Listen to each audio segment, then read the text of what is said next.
The Galactic Council's Grand Chamber had witnessed many historic moments, but never quite like this one. Ambassador Zexhai of the Alterian Collective stood before the assembled delegates, his crystalline form shimmering with what humans might have mistaken for nervous energy.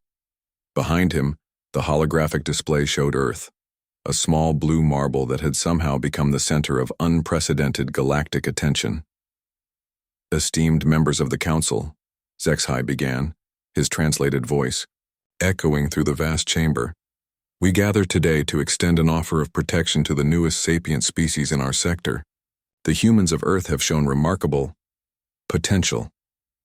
Murmurs rippled through the assembly. The Vorthak delegation's tentacles writhed with what their species considered amusement, while the silicon-based crystallites maintained their characteristic, stoic silence. At the far end of the chamber, the human delegation sat quietly, too quietly for beings who had only recently achieved faster-than-light travel. Commander Elena Vasquez, Earth's first interstellar ambassador, observed the proceedings, with sharp brown eyes. Beside her, Dr. James Chen took meticulous notes on his tablet, while Admiral Sarah Brooks remained motionless, her military bearing evident even in the strange, low-gravity environment of the station. "The humans," Zexhai continued, "have demonstrated unique capabilities in their brief existence as a spacefaring civilization. They have overcome internal conflicts, achieved technological advancement at an unprecedented rate, and shown a disturbing—" He paused, searching for a diplomatic term, "tenacity in the face of adversity." The Corvani representative, a serpentine being whose scales reflected the chamber's ambient light, spoke up. "What the honored Alterian means to say is that these humans have proven unexpectedly resilient. Their recent defense against the raider incursions was most impressive." Elena exchanged glances with her colleagues. The raider incursions had been 3 separate attacks by what the galactic community called pirates, fleets of various species that had somehow obtained military-grade weapons and had tested Earth's defenses. Each attack had been repelled, but the victories had come at significant cost. "Indeed," Zexhai agreed.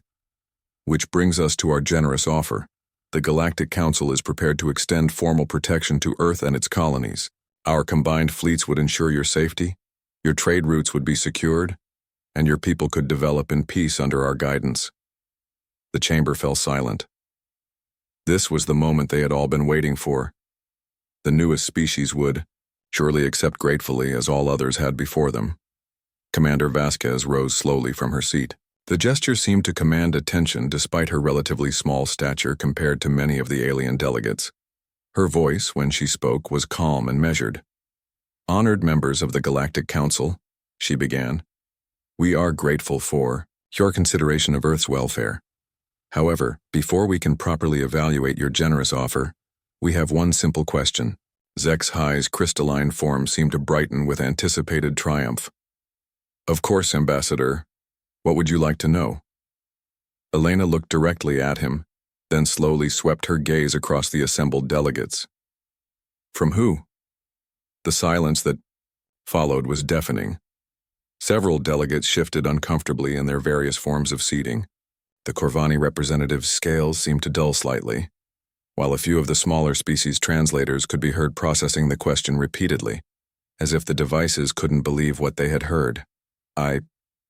Excuse me?" Zexhai stammered. "From who are you offering to protect us?" Elena repeated, her voice carrying easily through the chamber.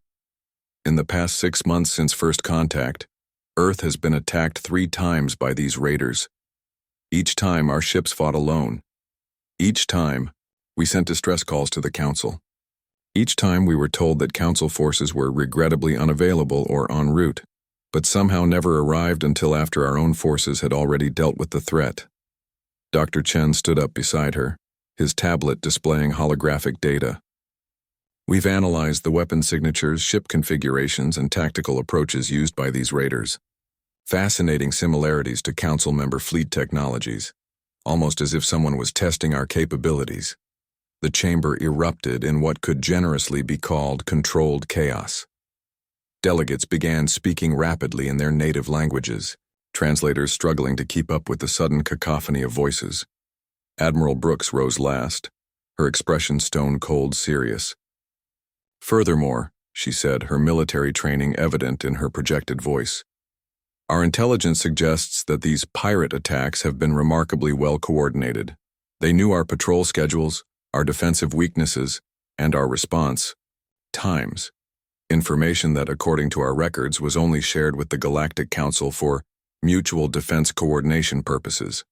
Zexhi's crystalline form had lost much of its earlier shimmer. "These are serious allegations, Ambassador Vasquez." "They're not allegations," Elena replied calmly. "They're observations, and they lead to some interesting conclusions. Either the Galactic Council is so incompetent at protecting its own space that random pirates can operate with perfect intelligence and council-grade weaponry." She paused, letting the implication hang in the air. Or these weren't random attacks at all. The Vorthak delegates' tentacles had stopped their amused writhing. Several smaller species were quietly activating what appeared to be personal defense shields. The tension in the chamber was palpable. "So we return to our question," Elena continued. "From who, exactly, are you offering to protect us? Because from where we sit, it looks like the greatest threat to human independence isn't some external enemy. It's the very organization offering us protection." Admiral Brooks stepped forward. "Every species in this council arrived here the same way, didn't they? Mysterious attacks, overwhelming odds, and then a generous offer of protection in exchange for, what was the term? Guidance." Dr. Chen's tablet projected new data. Shipping, routes, trade agreements, resource extraction rights. Guidance that seems to involve surrendering control of strategic resources, military assets, and political autonomy.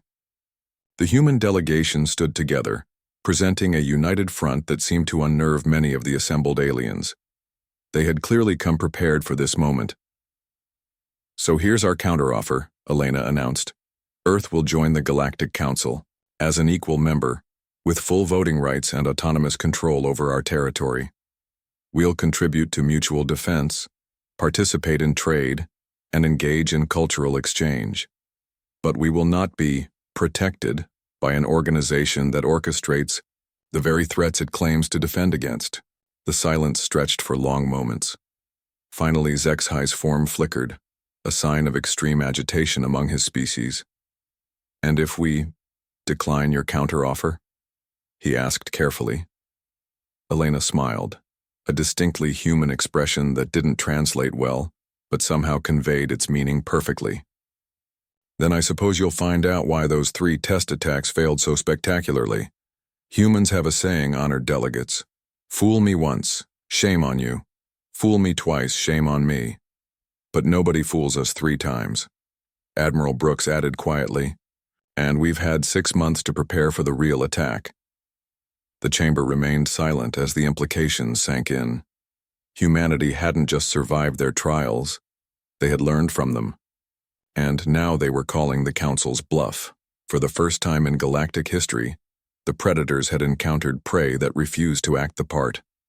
The vote, when it finally came, was closer than the Council had ever expected. But as Elena had suspected, even galactic bullies preferred willing participants to open warfare. Earth joined the Council as an equal member, and the galaxy would never be quite the same.